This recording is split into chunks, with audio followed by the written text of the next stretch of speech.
les derniers chiffres du FMI et de la Banque mondiale à travers des IFS, the International Financial Statistics, de la semaine passée, mois de mai 2023, la semaine passée, disent d'abord que les réserves internationales official reserve assets, gold, including gold deposits and if appropriate gold swapped, l'or échangé, volume in millions of fine troy ounces, fine troy ounces, en millions d'onces d'or fin,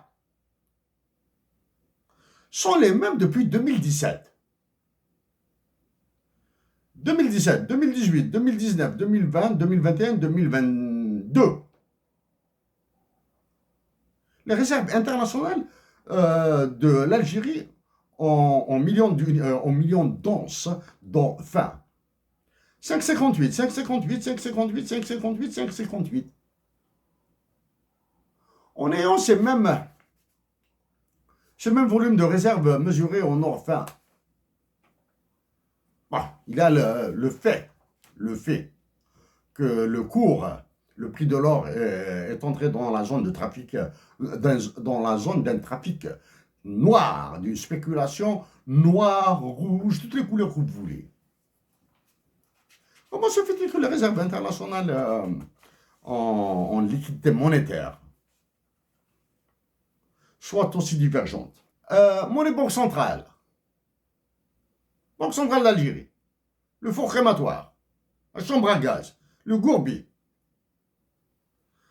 en 268,67 2017, 264,96, 264,66, 273,47, 268,28 et 260,74 en 2022.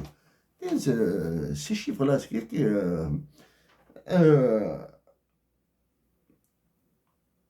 ces chiffres-là, qu'est-ce qu'ils disent, qu'est-ce qu'ils signifient? La planche à billets n'apparaît pas, les décisions que vous avez prises, les décisions transformées en flux monétaires que vous avez prises n'apparaissent pas, etc. Pour les importations et les exportations de l'Algérie, de 2017 à 2021. Nous sommes en 2023 et les données de 2022 ne sont pas disponibles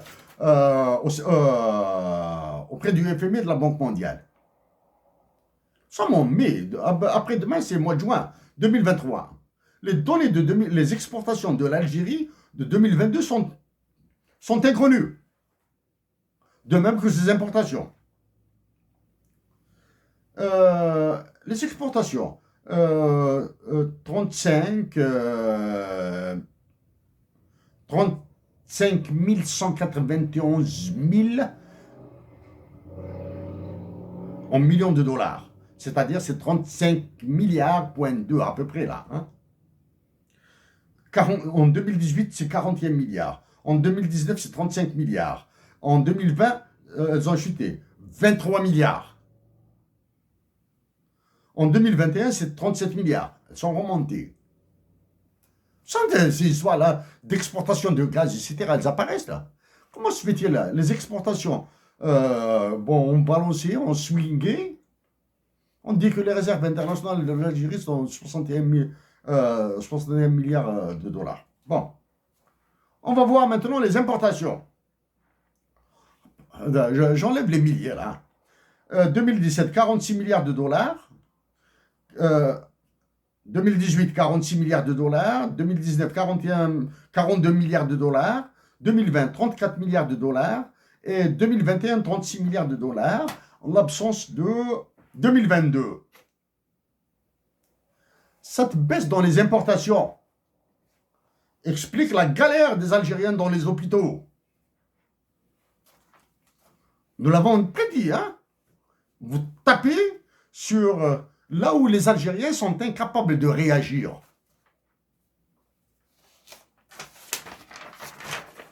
Ça, c'est pour l'Algérie. Maintenant, on va voir Ah oui. Les statistiques de l'Union européenne, plus exactement d'Eurostat, jusqu'à 2022. Les exportations de la France, nous les avons déjà traitées. Hein. Là, maintenant, juste nous les répétons. Le compte courant de la France, la balance commerciale de la France, 2013, moins 10 milliards d'euros. 2014, moins 20 milliards d'euros.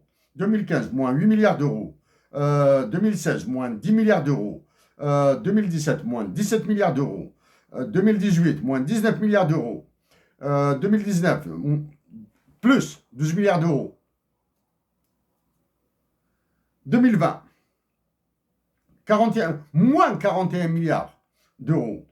2021, 8 milliards.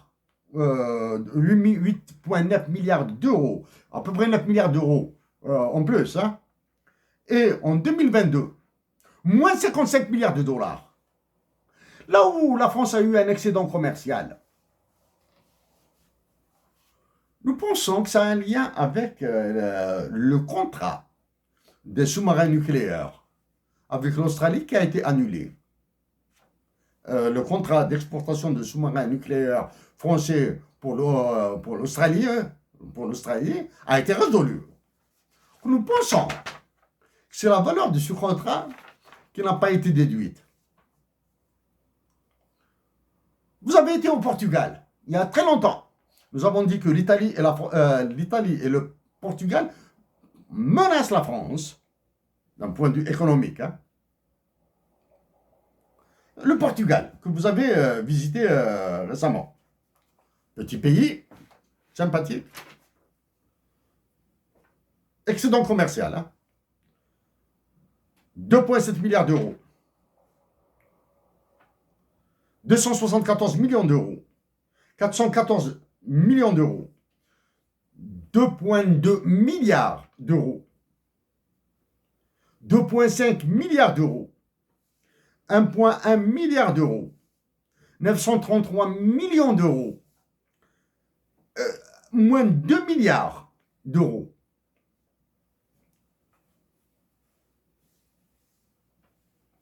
Moins 1 milliard d'euros, moins 3 milliards d'euros. Avec les excédents qu'il a réalisés, il est bon. Donc, les flux financiers internationaux du Portugal sont bons. Ils sont meilleurs que ceux de la France.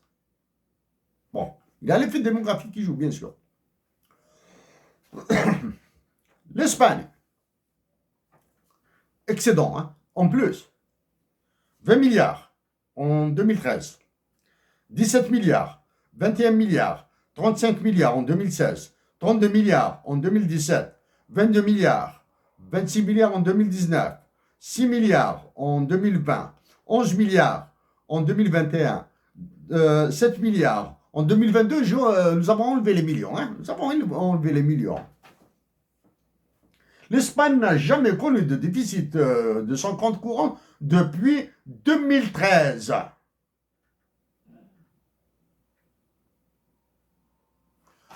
Nous sommes allés là. Nous voulons lire ceux de l'Italie. De l'Italie, nous allons voir les chiffres des élections. Chiffres des élections françaises. Élection présidentielle de 2002. Au premier tour, Emmanuel Macron a obtenu 27,85%. Ce sont les chiffres du ministère de l'Intérieur français. Donc, au premier tour, 72,15% des votants, des inscrits, pardon,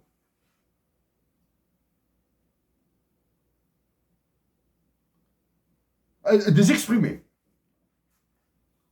Donc 72,15% des votes exprimés ont détesté Macron.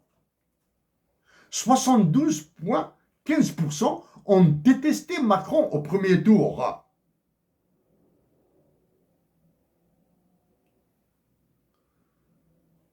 Le la candidate, c'est Marine Le Pen avec 23,15%. Un écart de 4%. L'un dans l'autre, là. Hein.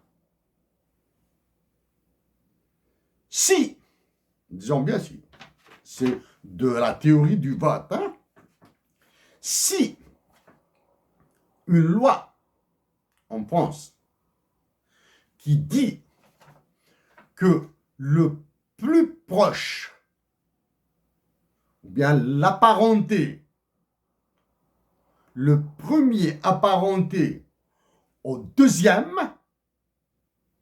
bénéficiera des voix de celui-ci. Dans ce cas-là, Éric Zemmour qui a obtenu 7,07% en donnant ses voix, par une loi, hein, qu'il le veut ou non, hein, par une loi, le premier apparenté au courant politique de Marine Le Pen, la droite, l'extrême droite, du racisme. 7,07% plus 23,15%, vous aurez dépassé Emmanuel Macron. Emmanuel Macron n'aurait pas été élu. Au deuxième tour, maintenant, Emmanuel Macron a obtenu 58,55%. Marine Le Pen, 41,45%.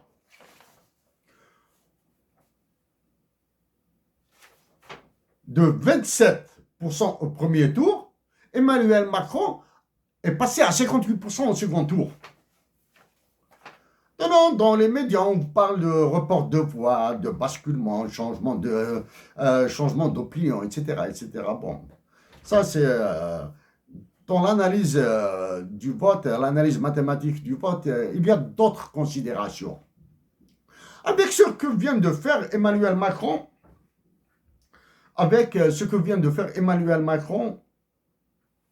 en France, sur la loi des retraites, hein, sur les retraites, hein, prolongation de durée de cotisation et de l'âge de départ à la retraite à 65 ans.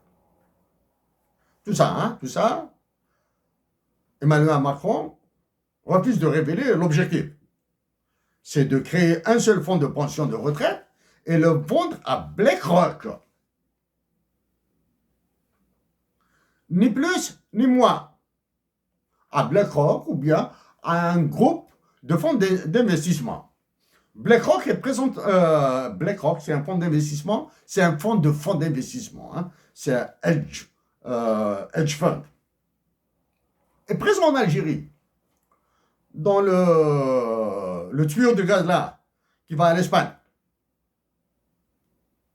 Donc la partie qui passe par le Maroc, Medgaz, a été supprimée débilement.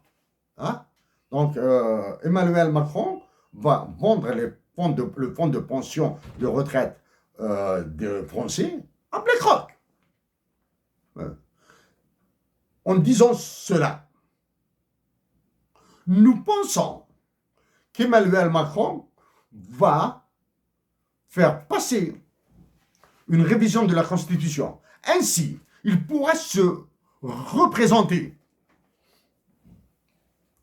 Et probablement, disons bien probablement, il sera l'unique Français à avoir exercé 3 mandats présidentiels successifs. Qu'a fait Emmanuel Macron en France? En plus des retraites, etc., en plus du massacre de l'économie française. Ça, c'est un problème franco-français. Hein. Qu'est-ce qu'il a fait? Il a fait le vide autour de lui. Il n'a laissé que les personnes qu'il domine. Toutes les stars, toutes les références universitaires, académiques françaises, qui l'ont appuyé lors du premier mandat, ont disparu de l'entourage de Macron. Il a docilisé la presse mainstream, hein, c'est-à-dire la presse la plus lourde en France. Il l'a docilisé. Voilà. Et en Algérie, il y a une mention très spéciale ici que nous devons lire. Hein. Sur les résultats de l'élection présidentielle française. en raison des arrondis à la deuxième décimale. Arrondi à la deuxième décimale. La somme des pourcentages peut ne pas être égale à 100%. Peut être légèrement inférieur ou légèrement supérieur. En raison des arrondis à la deuxième décimale, la somme des pourcentages peut ne pas être égale à 100%. Votre fausse élection, Abdelmajid Tebboune, c'est le journal officiel numéro 78 du 18 décembre 2019. Qu'est-ce qu'il dit? Tebboune Abdelmajid a obtenu 4 947 523, soit 58,13%, sur les 23 559 853 électeurs inscrits.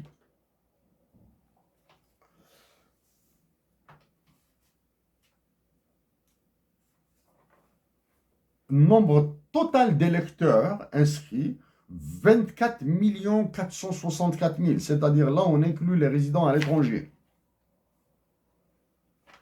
Taux de participation sur le territoire national, 41,07. Nombre total d'électeurs, 9 millions. C'est moins de la moitié des 24 millions. OK?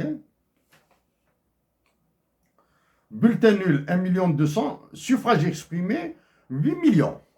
C'est beaucoup, c'est presque le tiers. Vous avez obtenu 58,13 sur le tiers des bulletins de suffrage exprimés.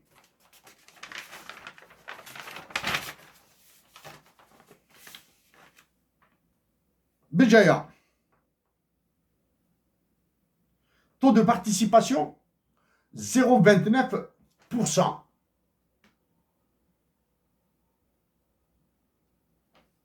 0,29%.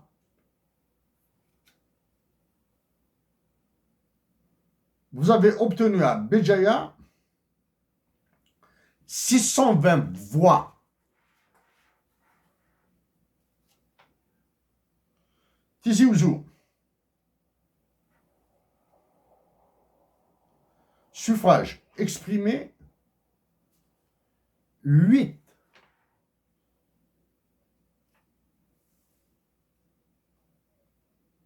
Taux de participation, 0,001. 3 chiffres après la décimale. 3 chiffres après la décimale. Le fait de mettre 3 chiffres après la décimale montre que l'incompétence règne en maîtresse, en maître,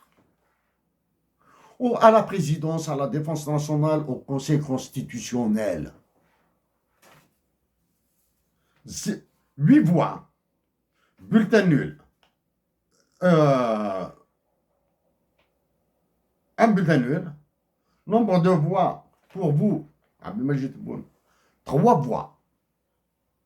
Et vous avez eu 37,5% à voix. Avec 3 voix, vous avez eu 37,5%. C'est là où les chiffres rendent dingue, rendent fou.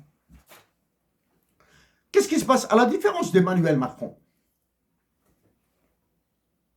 si Emmanuel Macron a fait le vide autour de lui,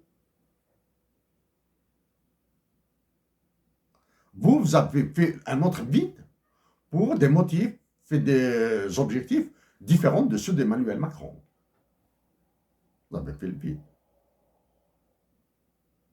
Si la justice en France est au point mort, la justice algérienne est en activité mortelle. Okay? Si en France, Emmanuel Macron et ses services ont appris à interdire les manifestations dans la capitale française, en Algérie, toutes les manifestations sont interdites.